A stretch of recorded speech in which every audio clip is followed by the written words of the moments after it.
Happy Friday, everybody. I hope you had an awesome March break or near the end of a really awesome March break. Today, I wanted to talk about budgeting. Okay, I know, really, budgeting on a Friday, is this really the thing we want to talk about today? But it's important. So I'm going to have a quick talk about budgeting in our personal lives. Why is it important and what does it mean? So what is a budget? Essentially, you're talking about listing out what is your income, what's the household income that's coming in. So whether you're on your own or you have a spouse and the two of you have income, if it's a one income family, whatever it is, whoever is in the home bringing in some money each month, what does the income look like? So that means look at your paycheck. Look at what you're getting after tax. So that's called your disposable income. So you've got your gross income, the amount that you're earning, minus what you have to pay in taxes. And if you're an entrepreneur, you're really looking at what's hitting your bank account after you're paying your taxes. That's your income. And then you're comparing that to your expenses for the month. So what are you spending your money on? So, whether it's your mortgage or your rent payments or grocery bills, activities for the kids, school stuff, clothing, your utilities, whatever the case may be, those are your expenses. And it's always a good idea to have a fairly decent idea of what's coming in and what's going out.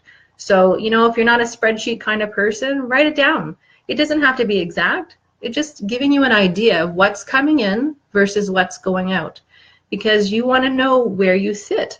So, let's pretend that your disposable income or your income after tax is $3,000 each month. And compare that to your expenses. Are your expenses more than $3,000 a month? Are you actually netting a negative number at the end of each month? Why is that?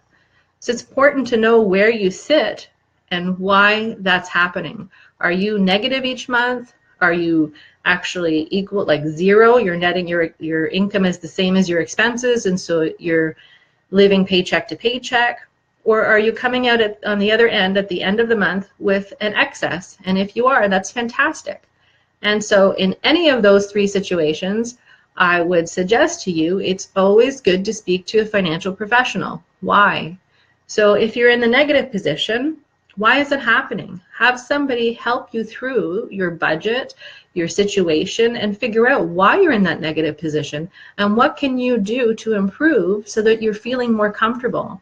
Is there the ability to make more money? Is there something that you could be doing that would increase your monthly income?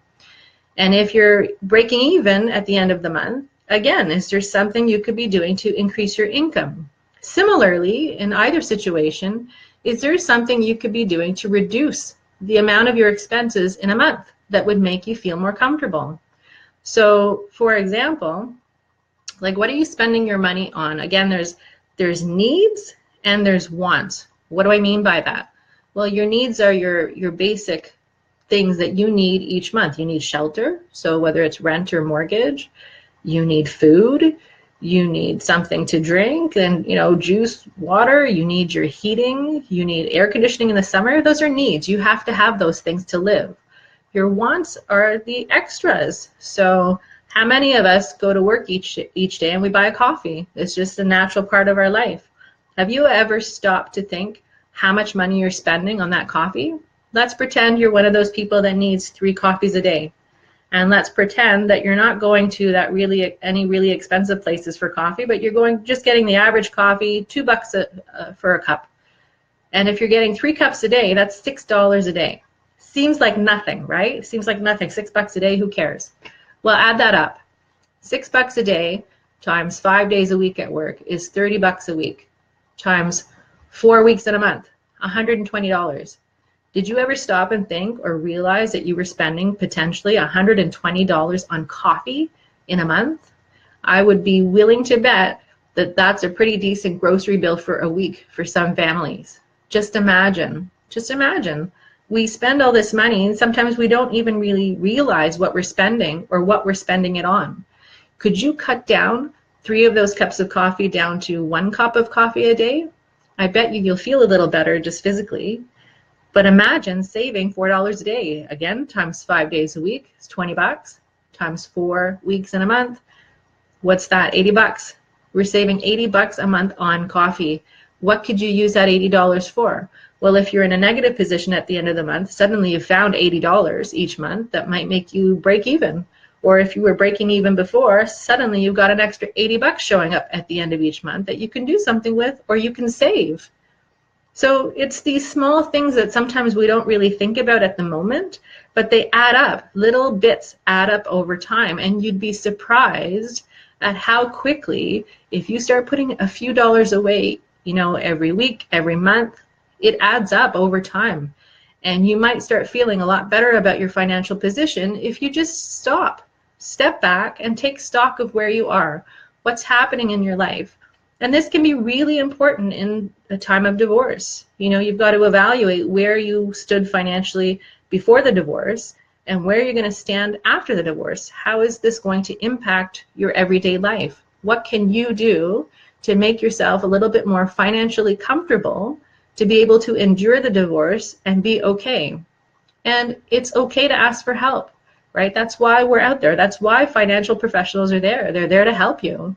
And, with my clients, when we go through mediation or in my divorce coaching practice, we walk through the numbers.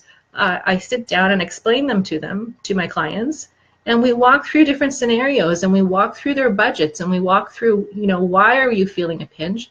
What can we do to reduce that feeling and to make you feel better? At the end of the day, money can be really scary, especially if you're not wired to think about it. If that's just not, your thing. Sometimes you need help, and it's okay to ask for help. But I'm challenging you today. I am challenging you to do yourself a favor and do a budget for yourself. And again, we don't need to be by the penny. This is just to give yourself an idea. Think through and write down, what's my income every month? What am I taking home, minus the taxes, that is available to me to spend? And what are my expenses? What are the bills that are coming out of my income? What am I paying? And where do I sit at the end of the month?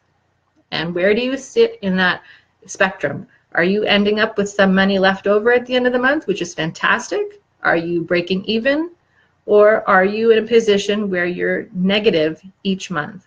And I want you to look through it, and I want you to think through why that's happening. Sometimes there are things outside of our control, and that's a really difficult situation to be in, but I bet you there's a financial professional out there that can help you think through it. And for the other scenario where you might have things that you're doing, you just didn't really recognize that that's what you were doing, again, great to have another set of eyes on your numbers, helping you think through what you could do to improve your situation and feel more comfortable. So that's the end of the lecture today on budgeting. I am challenging you to do it, and I want you to take it even one step further. I want you to have a conversation with your children about money, about budgeting, about making wise decisions with money. Unfortunately, they don't teach enough of that in school, and you're just left to fend for yourself and figure it out. And how great it will be when your children already have some knowledge because you took the time to sit down and explain money to them. They can be so much more wise with their decisions, knowing that they've got this information that came from mom and dad that explained what they should think about when they're spending. And that's enough for today. Have an awesome weekend. Take care.